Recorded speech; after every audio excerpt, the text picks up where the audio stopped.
Hi, I'm Congresswoman Jan Schakowsky, back with my plans and pans. So this has been an interesting week. I am a member, as I think you know, of the Energy and Commerce Committee, and this week we had a virtual markup. A markup is when you consider and actually vote on whether bills are going to pass. Well, we passed 30 bills out of the Energy and Commerce Committee dealing with health and energy and telecom and consumer safety. 30 bills were done virtually.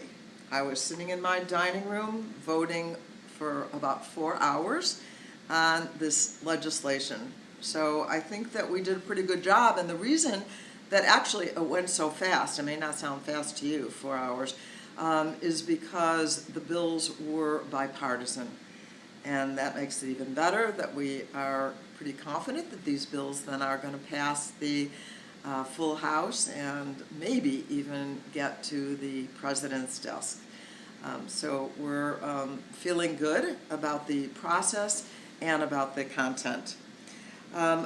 I also went to a budget committee meeting where they're talking about the technology that helps to bring unemployment insurance technology into the modern world. Well, that really hasn't happened, as many unemployed people know. So there was a discussion about the technology, which is still far behind.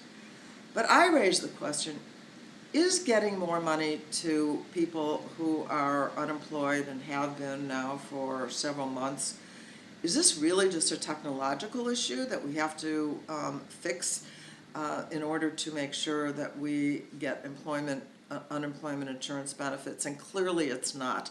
It is also a policy issue.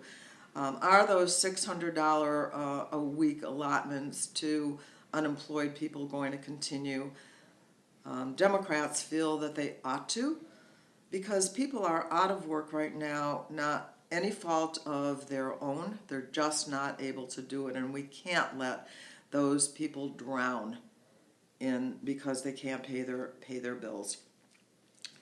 Then I also wanted to tell you about some kind of a disturbing new thing that happened. You won't be surprised, probably.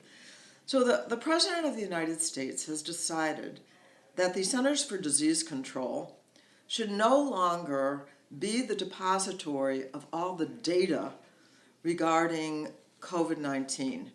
That is, how many cases, how many deaths. And so now that information will go to a private portal rather than a public website that anybody can go and check, a private portal.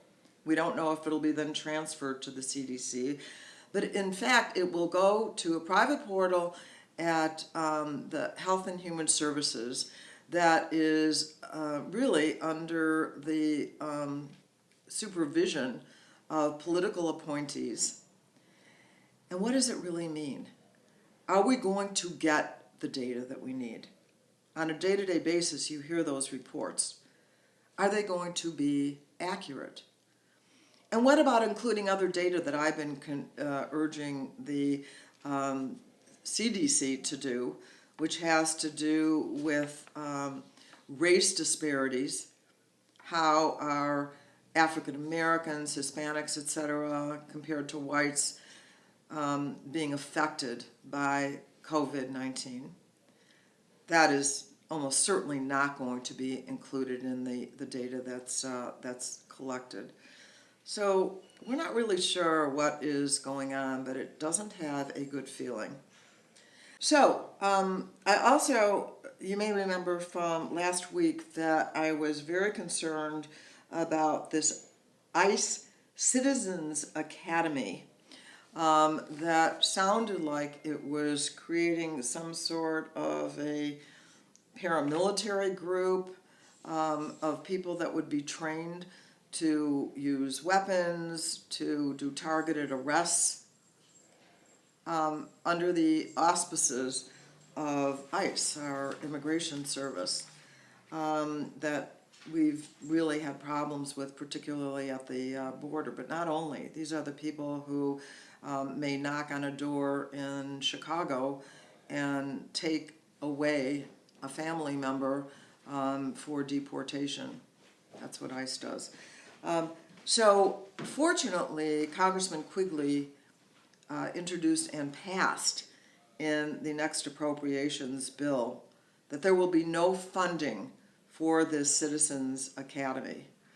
And I am very thankful for that. The last thing we need is to have some people who want to be part of this law enforcement and can be armed, just regular people who would go after immigrants in our country. And finally, I also want to remind you that we still have heard no word from the President of the United States about Russia creating a bounty, paying the Taliban to kill American servicemen in Afghanistan, men and women in Afghanistan. It's just shocking, if true, but we have heard absolutely nothing from the President of the United States about this, which is, I would say that would be treasonous if they knew about it and did not do anything to stop it. So the intelligence seems to be true, and yet, there's radio silence on this whole issue.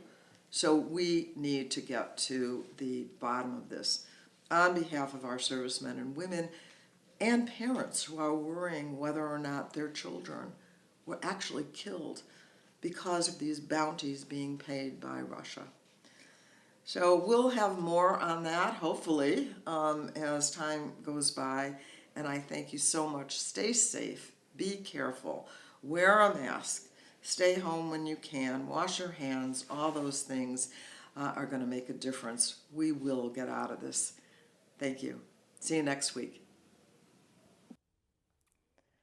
Thank you for watching my video. Make sure you subscribe to my YouTube channel and follow me on Instagram, Twitter, and Facebook, where my handle is @Jan Schakowsky.